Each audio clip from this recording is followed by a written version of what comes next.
मुस्कान पूरा लइका सन के बन गइली जान। हो अइली होलिया में साली मुस्कान पूरा लइका सन के बन गइली जान।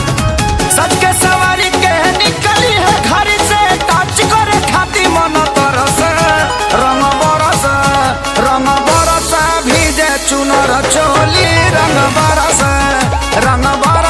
भीजे चुनर चोली रंग बरस।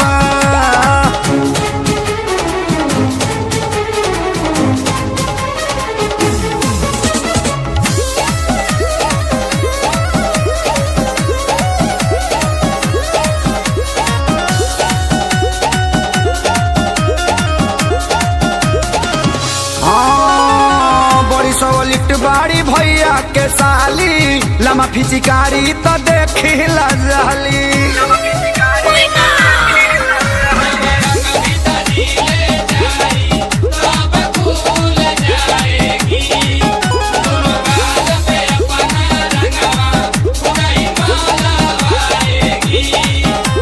मन खजुआत होई इनको भीतर से सीधा बन तारी ऊपर से रंग बरस भीजे चुनर चोली रंग बरस भीजे चुनर चोली रंग बरस।